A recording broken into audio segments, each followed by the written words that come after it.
noticed me, standing, waiting in the shadows of the corner of your room, your sickly frame cowering as your breath shakes at my presence. I move, resting myself on the end of your deathbed. Your eyes widen, the tears welling as you realize what is to come. I must ask you, how does it feel to be alone? To know that the friends you once had, bought with coin and fine feasts, have long since abandoned you. A powerful noble, now penniless, clinging to your miserable existence as your body fails you. Perhaps I will extend an offer. Do you wish to live your life, if only for a few years longer, as you once were? Or do you simply wish for the pain to end? I know your choice. You have always been selfish. I've seen you walking through crowded streets, coin purse fit to bursting, ignoring the countless beggars who only sought a copper for a meal. Yes, you have been selfish. Your lavish feasts, devoid of culture, and fake friends who plotted to take your worldly possessions. Yet, when the beggars came for alms, you simply fed the scraps to the hounds. The despicable, pathetic little worm you are. Perhaps, just perhaps, you can redeem yourself. But first, I will give you a vision of selflessness to guide your change, to give unto you an example in which to live up to. Welcome to Visions of the Realm. My vision dives below the earth you walk, drowning in darkness. Within, a citadel of striking marble, bathed in a false sun. The streets move and breathe like any other, many talking, laughing, and enjoying the lives they lead. Amidst them, between the familiar faces, stands an elf, dressed with finery and simplicity and style. To their side, a human boy, not much older than 25, yet the glowing fire in their eyes has settled. They walk gracefully, meeting with the faceless population that they call a settlement. Their home or their passing place. Praise showers upon the elf, their snow-white skin blooming rose-red from their gratefulness, the crown upon their head dulled by the wearer's joyous glow. Hands shake, hugs and bows ensue, and the coin passes from the king to their lessers. Offerings of bread and wine come their way, but are simply turned away with a gracious smile, like a young lover would smile to their betrothed at the steps of a cathedral. The people they see, the broken, the wounded, the disheartened, elevated by this young king's presence, their soft words and iron promises flowing into the ears of the dwellers, like the royal's platinum hair in the soft, cavernous winds. To the tavern, the two ventured, to the blooming thorn, to great travellers, newcomers to the king's beautiful city of sunless daylight. Coins clatter around on the ruler, the cheers and thanks fall to their knees, prostrating to selflessness.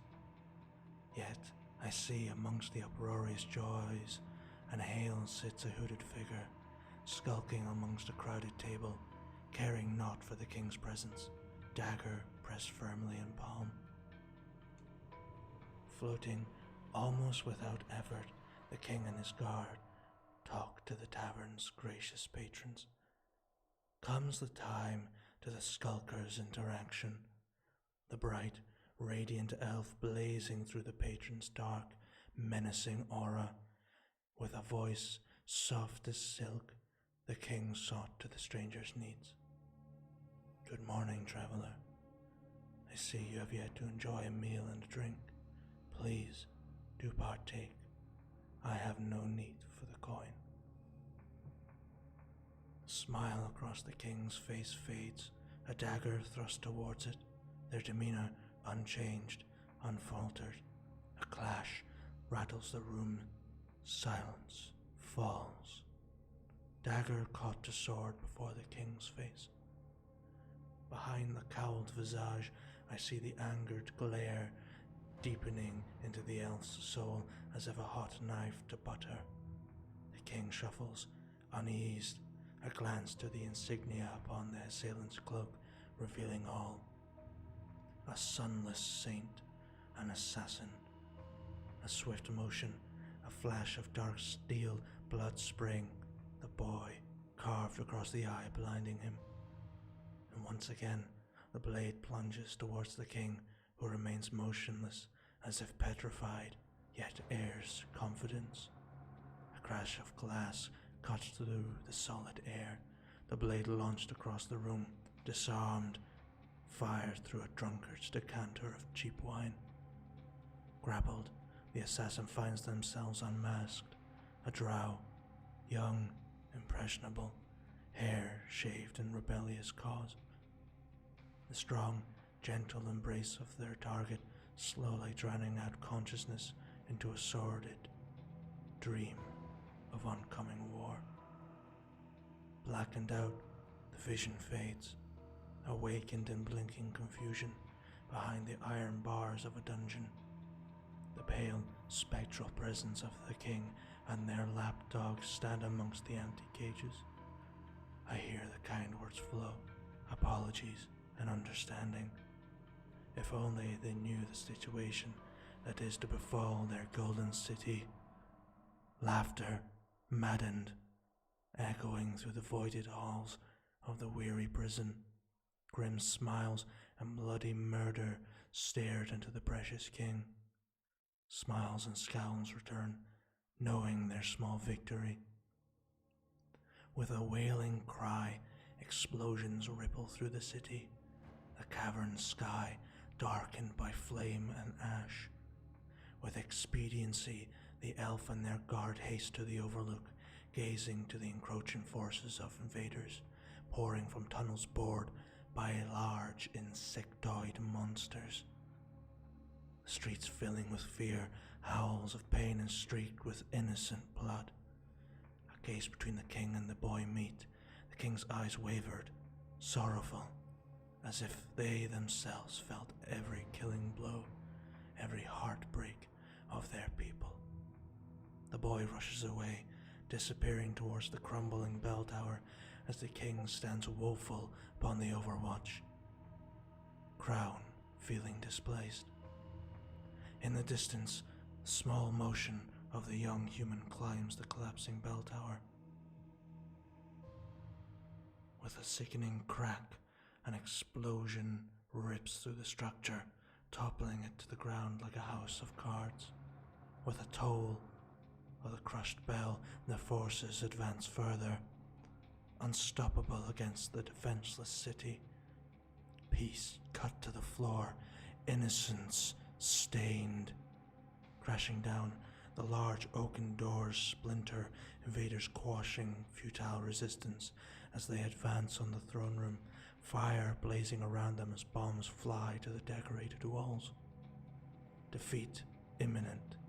The king throws their crown to the blood-soaked ground below, drawing a small stiletto from a hidden pouch within their sleeve, and carves through their flowing locks in solidarity to those lost, heartache fresh within their bosom. Crashing through, the invaders gather around the king, bloodied blades in hand, clasping a firm gauntlet upon the broken royal. Embracing the blade, the young elf resists little as the sting of steel pierces their heart. Thrown to the hard ground below, the dying body of the kindly ruler crumples, distraught, breath quaking in endless fear for their people. Pulling at the collar around their neck, they snap pouch of gold. Tearing feverishly to the gemstone within its heart, they remove it, hands soaked with the arterial flow mixed with their people's misfortune. The hacking screams of sword against flesh rings louder than the bells of war. Horror to the tearful golden eyes lain upon their gruesome scene. With an utterance like a haunted songbird, the dying breath casts upon a light like any other. From the darkness of death, an invasion bursts forth, divine light, pulsating through the city with unerring life force. Rising from the filth, rubble and ash rise again, the people. The soldiers that once felled them staggered in disbelief, their swords shaken, resolve wavering. To the bell tower, I see the human boy rise, broken blade in hand, with utmost resolve, understanding, and honor, they crash their pommel to the broken bell. So tolls the bells of war. The vision shifts to a catacomb, preserved with utmost care, the coffins of stone shifting, emerging from their eternal slumber rise, soldiers clad in rusted armor, wielding aloft blades of iron duty. Together, their march rings out impending destruction to the plague that has swept the streets. From the ruined remains of the bell tower emerge these knights, 30 strong, advancing with ferocity upon the city's invaders. Screams of defeat and clash of iron and steel bellow foul war into the ears of the inhabitants. Hours seem to flow by, armor sundered, blades chipped and fractured, hearts rendered open. Once again, the scent of death and blood fill the streets of the marble city, traumatized in its destruction. A final clash, an iron knight and a steel invader fall together, blades perfectly dancing into each other's breasts. Silence falls, and the echoes of battle cease. Clattering of stone over stone, the splash of leather boots, the drenched pathways runs the boy to his fallen king. With desperation he shakes, clamoring to the gods for mercy. Weakly, the fading luster of the Elven King's eyes pass to the boy, a kind sadness crossing over their bloody face.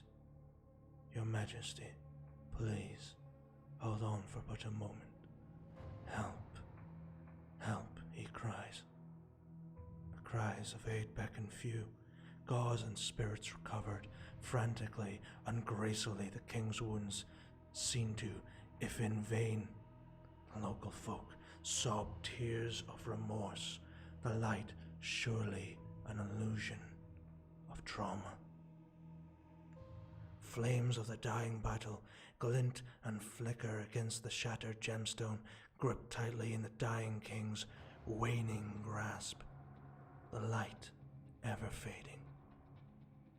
The darkness engulfing their vision, throwing their sunless world into the void, as before the king stands one of us, their bronze flesh staring down to the graying skin of their ward, raven rested upon their shoulder. Kind Lord of Revacel, you have shown that, in your sacrifice, that your people need you now more than ever. I offer you life to guide these people through turmoil. Yet, if you so desire, I shall let your fire fade and take you unto the throne of ravens. What say you? With spluttered words the king responds, my people are strong. This injustice against us has wounded them. I could do nothing. To have a second chance would bring me purpose anew. I choose them. With those words, the king's wounds seal, the light restored in their eyes. No time passes before the king returns to the streets, comforting their people, emptying their treasury in hopes to rebuild what once was lost. Now the sunless city rises once again, with its benevolent ruler wiser, changed, and ready for the battles ahead. The bells of war toll as my vision fades. So, have you come to a decision? Ah, yes. You choose life anew to repent for your neglect. So it shall be. I shall cure what ails you. Rise once again to your court of vipers. But heed my warning. Failing to slay the snakes at your heels will only bring you back to me, and I will return with no recompense. Go on in peace. Enjoy your waning years as a new being. Until we meet again, one day. Stay safe out there.